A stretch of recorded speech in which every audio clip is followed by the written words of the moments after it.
mpaka Ijumaa, moja kwa moja kutoka VOA Swahili.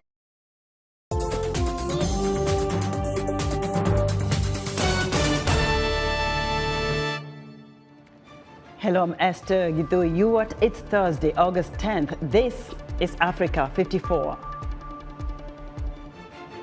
Niger's coup leaders name a new government as West African heads of state meet in Abuja to discuss last month's military takeover in Niger.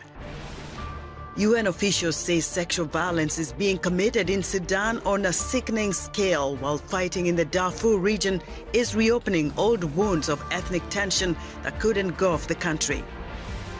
And in Kenya, the exhumation of more than 400 bodies from shallow graves linked to a cult leader accused of asking his followers to starve themselves sparks a debate about protecting religious freedom and the lives of worshippers. All this and much more coming up on today's Africa 54.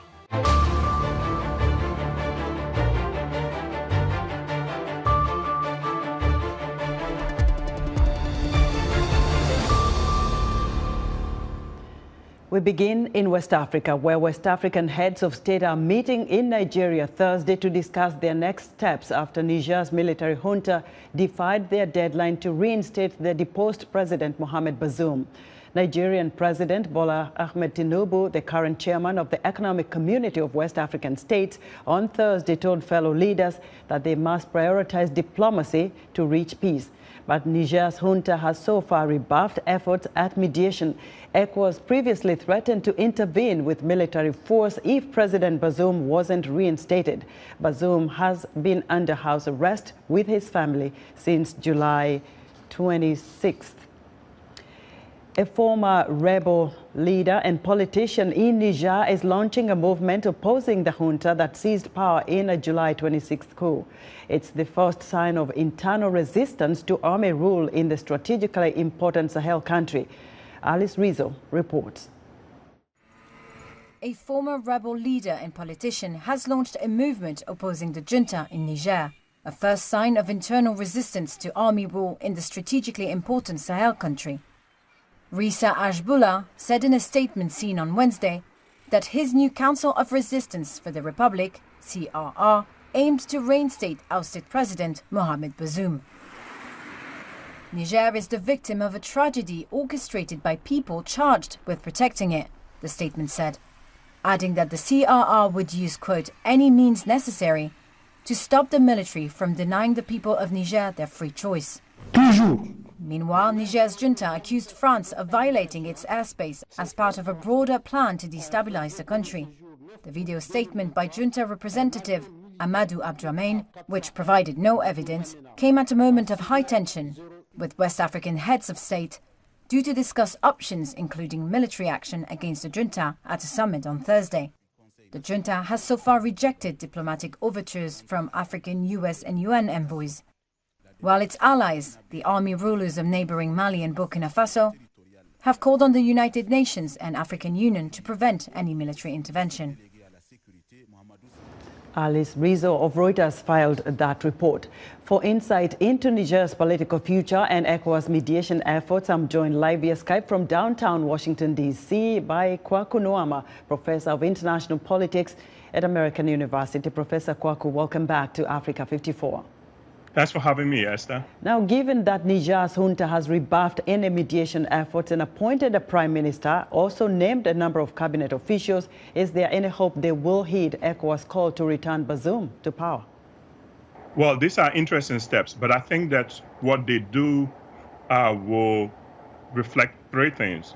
How ECOWAS follows up its actions in terms of whether they're going to authorize military intervention, which I think is going to be difficult given that Nigeria may not be fully on board, or whether they can tighten sanctions. If the sanctions begin to bite, then we go to the next factor, which is how the people respond.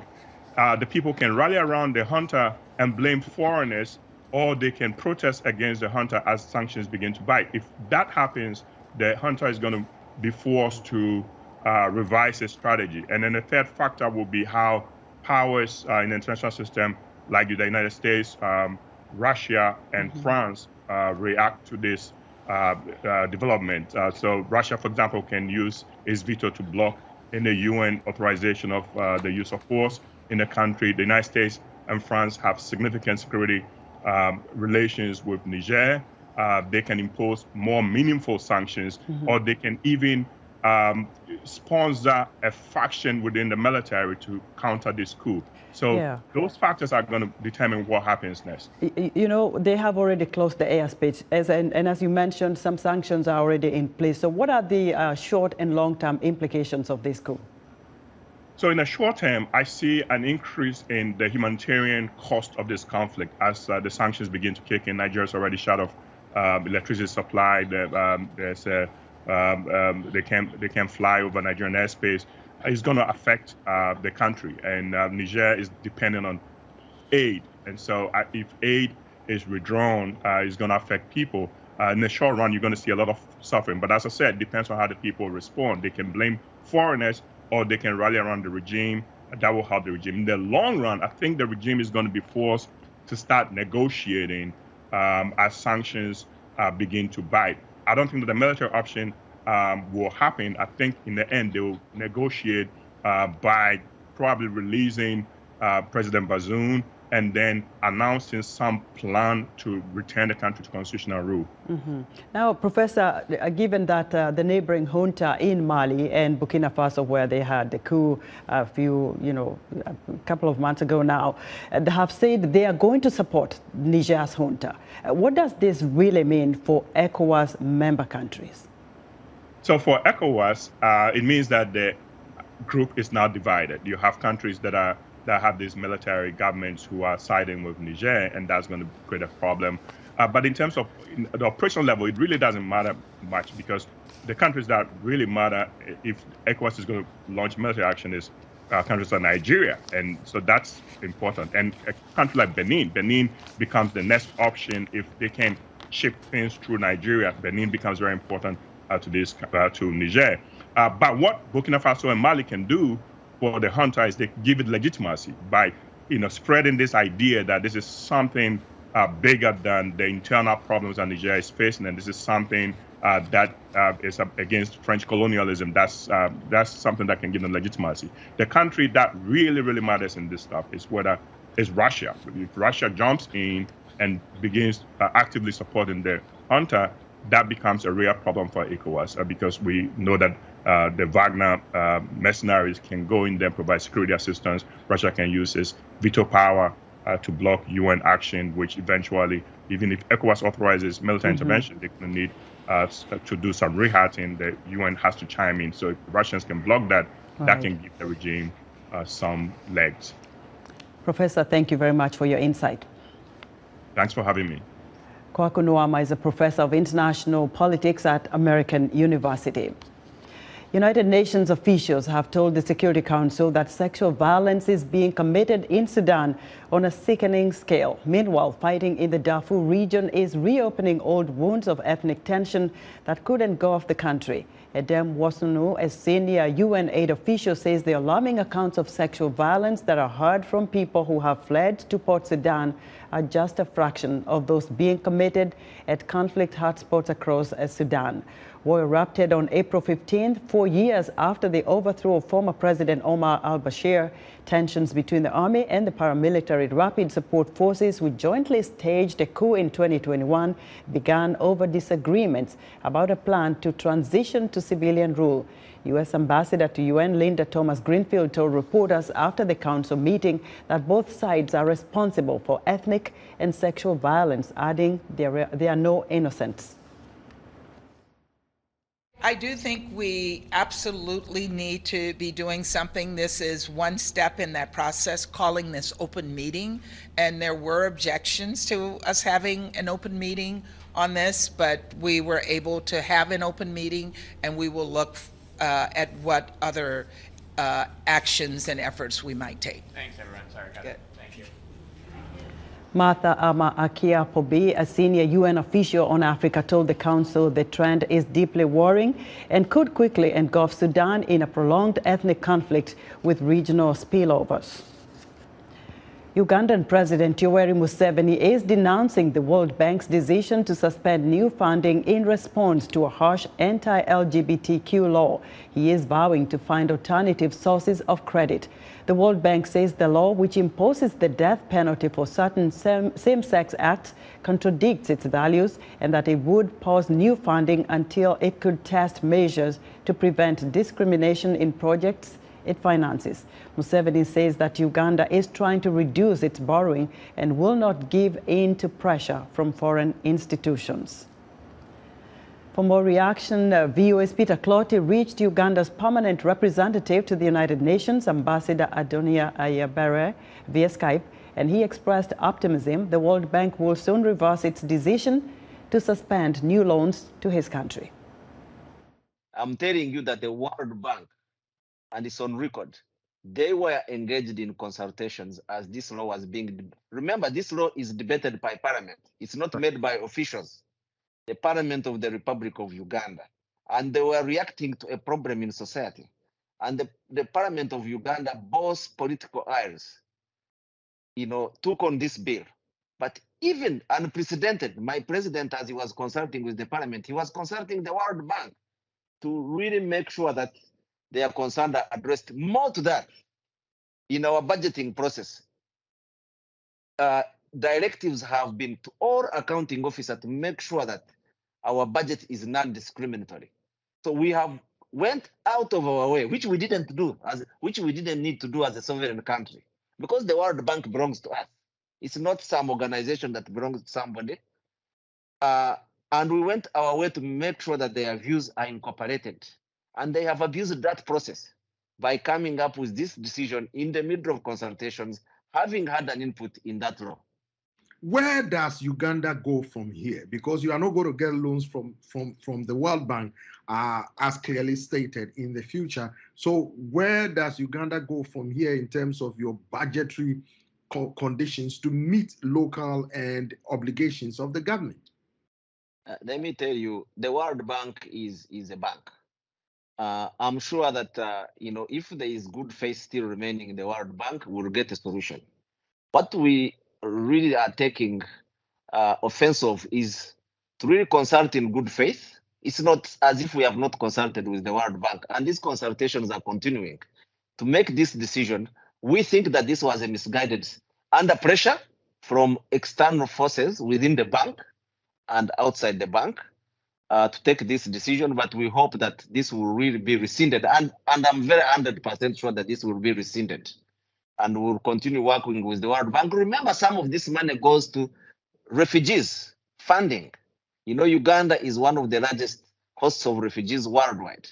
This money goes to address the plight of refugees. This is really humanitarian. It goes at the heart of humanity, which is the mandate of the World Bank. We hope that reason will prevail and will be back to business with the World Bank. So are you optimistic that consultations will still continue in spite of the stance taken by the World Bank? Absolutely, absolutely. We think this was a knee-jerk reaction. This was in bad faith, and reason would prevail and will be back to business. So what is the Ugandan government, before you go, Ambassador Ayabare, what is the Ugandan government's message to the World Bank at this moment? Our message to the World Bank is that let's continue consultations in good faith. Do not twist. Uganda is a sovereign country, and our sovereignty is not going to be mortgaged. That was Uganda's ambassador to the United Nations, Adonia Ayabare, speaking with VOA's Peter Clotty. Tunisia and Libya announced on Thursday that they had agreed to share responsibility for providing shelter for hundreds of migrants stranded in a border area, many of them for a month. A spokesperson for Tunisia's Interior Ministry said during a joint meeting with Libyan authorities in Tunis that, quote, "We have agreed to share the groups of migrants who are at the border." The migrants have been taken to the desert area of Ras Judea by Tunisian authorities, according to witnesses, rights groups and UN agencies. Accounts of journalists being harassed, attacked or denied access while covering Zimbabwe's general elections are worrying media analysts. From Harare, Columbus Mavunga has more. Zimbabwe police say they are investigating an attack on journalists, including Anastasia Ndlovu. The freelancer who reports for outlets including Voice of America says she and other reporters were beaten and harassed in July by supporters of the ruling ZANU-PF party in the city of Bulawayo. I feel the authorities in Zimbabwe must deal with such thugs. We are working towards having our harmonized elections on the 23rd of August. Perfect Hlongwane, Secretary General of the Zimbabwe Union of Journalists, says his organization worked with police and the political parties to try to improve media relations ahead of the elections. But the union has still documented journalists being harassed or attacked by party supporters or denied access to campaign rallies. And these, for us, are violations that we thought were not going to be part of this election. Remember, as a country, we want to be able to deliver an election that is credible. And a free media that operates without any challenges will be able to be also a contributor towards making sure that we have an election that is credible. Elections are often a flashpoint for media violations. The Media Institute of Southern Africa says it is monitoring conditions in several countries across Africa that have votes scheduled in the next 12 months. In Zimbabwe, the Institute is seeing more violations than during the last election, says Tabani Moyo. So it has almost doubled from the last election. It's not looking good where the stock of an election, it means that the media's reportage will be challenged big time and they will be literally reporting in the line of fire. A new law is also troubling media advocates. Last month, President Emmerson Mnangagwa signed into law the Patriotic Bill, which criminalizes what the text calls injuring the sovereignty and national interest of the country. For us, entrenches what has already been a restrictive legislative environment for Zimbabwean journalists. And we're worried that that law will be weaponized or might be weaponized during the elections to restrict and to retaliate against journalists and their work. Critics of the law say it could curb free expression during the elections and that it may be unconstitutional. But its supporters say the law will protect the country from citizens calling for sanctions. Columbus Mavunga, VOA News, Harare, Zimbabwe. Would like to hear what you think about Africa 54 and all our VOA Africa programs on our website at voaafrica.com. Still to come, protecting religious freedom in Kenya. We will have a report right after this short break. Health, wellness, sport, beauty, medical breakthroughs. Healthy Living cares about your well-being. What are the main health concerns in Africa and around the world? Find out the latest on coronavirus. Connect with our experts and ask them questions. How long does the virus stay? Join me, Lino Khmudu, in Washington, every week on Healthy Living, right here on VOA.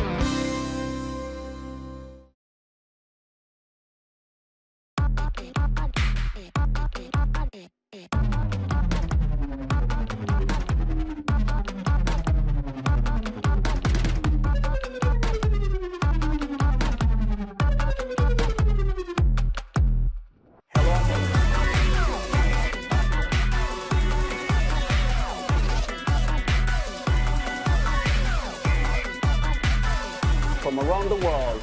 Let's go.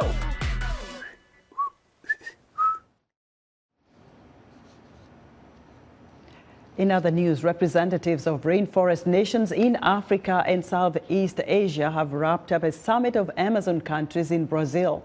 They are now charting a common course for preservation of the ecologically diverse regions that are crucial in countering climate change. Kidnappers in Haiti have released Alix Dozenville, a U.S. nurse, and her daughter nearly 2 weeks after they were kidnapped at gunpoint from the campus of a Christian-run school near Port-au-Prince. Gang warfare has increased, plagued Haiti since the 2021 assassination of President Jovenel Moise. Gang members regularly kill, rape, and hold residents for ransom. And Egypt's annual headline inflation in July rose to an all-time high of 36.5%, in line with analysts' expectations as food prices soared, according to data from the country's statistics agency, CAPMAS. The IMF last December approved a $3 billion 46-month extended fund facility loan for Egypt after the Ukraine crisis exposed vulnerabilities in its economy. Kenyan authorities have exhumed more than 400 bodies from shallow graves linked to a cult whose leader is accused of asking his followers to starve themselves. The tragedy is sparking debate in Kenya about how to protect both religious freedom and the lives of worshippers. Francis Ontomwa has more from Nairobi. Inside a courtroom, the cult leader of a religious group linked to hundreds of deaths in eastern Kenya, Pastor Paul Mackenzie of the Good News International Church is accused of convincing his followers to starve themselves and having their bodies buried in shallow graves near the coastal town of Kilifi, north of Mombasa. At least 400 bodies have been exhumed so far. The disturbing scenes have forced the Kenyan government to confront the sensitive subject of regulating religion. It formed a task force in June to gather public opinion on the possibility of imposing such regulations and gave it 6 months to report its findings. Some religious leaders are urging caution. The government is charged with the responsibility of course, creating order and ensuring security for its citizens and all that. But I think, to me, it's overstepping to want to regulate freedom of worship. The case, however, has left many wondering how worshippers can get swept into such extreme religious groups. This man, who asked not to be identified, told VOA he once belonged to a cult but broke away when he realized it was on a dangerous path. The strange thing is they separate you from your family, from your brothers, from your sister, from your father, from your mom. Your mom may try to intervene, but they tell you, no, heaven is singular. Heaven is just you. He says there were more red flags. The leader of the church says he cannot die a natural death. So if he dies right now, many people will commit suicide because they believe in him, they believe the church is going to heaven, other churches are going to hell. Experts say while the number of cults in Kenya are rising, the government must be cautious about regulating religion. The focus should be on regulating and controlling and even punishing things that have been proven to be against the basic human rights, basic human freedom, because religious expression, belong to a religious group is like freedom of expression. The exhumations are still going on near Kilifi, and authorities say the death toll involving Mackenzie's followers is still rising. Kenyans are following the story in horror and searching for answers on how to prevent such a tragedy from happening again. Francis Ontomwa for VOA News, Nairobi. Sierra Leone says it will abide by any decision taken by ECOWAS on Niger's political situation. The country's information minister, Chano Ba, made the remarks while responding to media queries about the position Sierra Leone was taking regarding the ouster of democratically elected President Mohamed Bazoum. Back in Sierra Leone, politics nearly 2 months after President Julius Maada Bio won a hotly contested presidential election, Sierra Leoneans are still waiting for him to fulfill his promises of a better economy as the country struggles with inflation. For more on the Western African country, I'm joined by Murtala Mohamed Kamara, a journalist with Eyewitness News Sierra Leone. Murtala, welcome to Africa 54. Thank you very much for having me. Now, tell us what the status of the economy is like in Sierra Leone since President Maada Bio took oath of office for a second term. Well, the Sierra Leone economy faces significant challenges, but the government, said it is too early, for the people, to, judge him. The economy is facing, high inflation rate. Prices of commodities are skyrocketed. And life is a bit tough, in Freetown. But they also argued that what is happening in Sierra Leone is not unique to Sierra Leone. It's a global issue, blaming the Russia-Ukrainian war. And the president, said in his manifesto, that brought him to office, that he realized that there are challenges with the economy, but he wants to look beyond the mineral resources. Sierra Leone is rich in terms of, minerals, gold, diamond, bauxite, iron ore and rutile, but we have been mining, those minerals for the last 30 years or so, and there is not much, to show for. So he wants to, diversify the economy and look beyond just, the export, of minerals. So he had, 5 major areas, and one of them is agriculture. So he has set a big target, of a 5-year plan, challenging himself that, before he leaves office in the next 5 years, Sierra Leone should be able, to feed itself. Today we're going to mix up a couple of things because you are here in the studio, so it's good to get to the other side of the opposition. We know that he had a hotly contested election. The main opposition party right now in Sierra Leone has said it's not going to participate in any government affairs.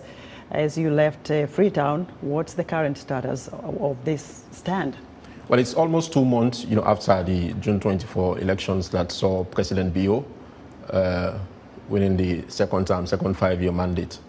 But the All People's Congress, the main opposition party, has stated their position that they will not participate, in government.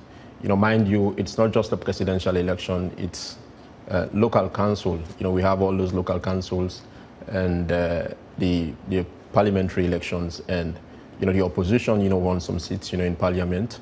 And in fact, the capital, Freetown, they won the Freetown City Council seat. But the party unanimously, made a decision that they will not participate. So they asked their members, not to participate, in government. Because they challenge, the result of the June 2024 polls, saying it was rigged, and their position is they will not participate, in government. There were efforts, behind the scenes, to negotiate, and see how they can. We're running out of time, so let's talk about the work you do. What's the working environment for Sierra Leone journalists? Well, Sierra Leone has made significant progress in terms of media freedom, media pluralism, especially in the last 5 years. And President Bio repealed the Public Order Act, which criminalizes, the work that we do. So relatively, compared to, what others are facing in the region, Sierra Leone is enjoying relatively press freedom. Journalists can criticize the government and also hold them, to account. There are challenges, here and there, and especially, with this new law, the the cyber security law, which journalists, some critics are saying that, it has some form of a replacement, of the 1965 Public Order Act, which criminalizes libel. All right, we're going to have to leave it there, Murtala. Thank you very much. Murtala Mohamed Kamara is a journalist with Eyewitness News in Sierra Leone. And